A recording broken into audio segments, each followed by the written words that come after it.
ଭାଇ ଏଇ ଭିଡ଼ିଓଟି 5 ସେକେଣ୍ଡ ମଧ୍ୟ ସ୍କିପ୍ କଲେ ଆପଣଙ୍କ ୟୁଟ୍ୟୁବ୍ ଚ୍ୟାନେଲ୍ କପିରାଇଟ୍ରେ ବନ୍ଦ ହେଇପାରେ। ତ ଫ୍ରେଣ୍ଡସ୍, ଆପଣ କ'ଣ ସ୍କ୍ରିନ୍ ରେକର୍ଡ଼ କରି ୟୁଟ୍ୟୁବ୍ ଭିଡ଼ିଓରେ ପୋଷ୍ଟ କରିଛନ୍ତି କି? ଆଉ ହଠାତ୍ ଆପଣମାନଙ୍କୁ ସେଇ ଭିଡ଼ିଓରେ କପିରାଇଟ୍ କ୍ଲେମ୍ ଦେଖାଉଛି କି? ଯଦି ହଁ, ଏଇ ଭିଡ଼ିଓଟି ଶେଷ ପର୍ଯ୍ୟନ୍ତ ଦେଖନ୍ତୁ, ନହେଲେ ଆପଣଙ୍କ ଚ୍ୟାନେଲ୍ ମଧ୍ୟ ଯାଇପାରେ।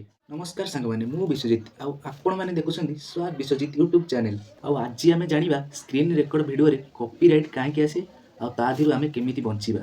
ଭାଇମାନେ, ଅନେକ ଲୋକ ଭାବନ୍ତି ମୋ ମୋବାଇଲରେ ମୁଁ ସ୍କ୍ରିନ୍ ରେକର୍ଡ଼ କଲି, ତାହେଲେ କପିରାଇଟ୍ କାହିଁକି? ସତ ହେଉଛି ସ୍କ୍ରିନ୍ ରେକର୍ଡ଼ର ନୁହେଁ, ସ୍କ୍ରିନ୍ ଭିତରେ ଥିବା କଣ୍ଟେଣ୍ଟର କପିରାଇଟ୍ ଥାଏ। ଉଦାହରଣ ହେଉଛି ମୁଭି କ୍ଲିପ୍, ସଙ୍ଗ୍ ଆଉ ଅଦର ୟୁଟ୍ୟୁବ୍ର ଭିଡ଼ିଓ, ଆଉ ହେଉଛି ଆପ୍ ୱେବସାଇଟ୍ର ପ୍ରୋଟେକ୍ଟେଡ୍ କଣ୍ଟେଣ୍ଟ। ଏହିସବୁ ଯଦି ରେକର୍ଡ଼ କରି ୟୁଟ୍ୟୁବ୍ରେ ପକାଇଥାଅ, ତାହେଲେ ୟୁଟ୍ୟୁବ୍ ଅଟୋ ସିଷ୍ଟମ୍ କପିରାଇଟ୍ ଦେଇଥାଏ। ଏମିତି ଅନେକ ଲୋକ ଅଛନ୍ତି ଯେମିତିକି ଜିମେଲ୍ ଆକାଉଣ୍ଟ ଖୋଲିବା ସମୟରେ ଆପ୍ ସେଟଅପ୍ କଲାବେଳେ ସ୍କ୍ରିନ୍ ରେକର୍ଡ଼ କରନ୍ତି। ଯଦି ସେଠି ବ୍ୟାକ୍ଗ୍ରାଉଣ୍ଡ ମ୍ୟୁଜିକ୍ ଚାଲୁଥାଏ ଆଉ ଆପ୍ କମ୍ପାନୀର ଲୋଗୋ କିମ୍ବା ଆନିମେସନ୍ ପ୍ରୋଟେକ୍ଟେଡ୍ ଥାଏ, ତାହେଲେ ସେଠି କପିରାଇଟ୍ ଆସିପାରେ। ତ ଫ୍ରେଣ୍ଡସ୍, ମୁଁ ଆଜି ତୁମକୁ 5ଟି ଟିପ୍ସ କହିବି। ସେ ଟିପ୍ସ ଗୁଡ଼ିକୁ ଫଲୋ କଲେ ଆପଣଙ୍କର ଭିଡ଼ିଓରେ କେବେ କପିରାଇଟ୍ ଆସିବନି।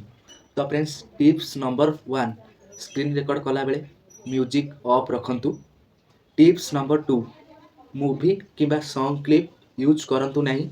ଟିପ୍ସ ନମ୍ବର 3, ନିଜ ଭଏସ୍ରେ ଏକ୍ସପ୍ଲେନ୍ କରନ୍ତୁ। ଟିପ୍ସ ନମ୍ବର 4, ସ୍କ୍ରିନ୍ ରେକର୍ଡ଼ ସହ ନିଜ ଫେସ୍ ଏବଂ ହ୍ୟାଣ୍ଡ ଦେଖାନ୍ତୁ। ଟିପ୍ସ ନମ୍ବର 5, ଏଜୁକେସନ୍ ପ୍ରୋପେସ୍ କଣ୍ଟେଣ୍ଟ ବନାନ୍ତୁ।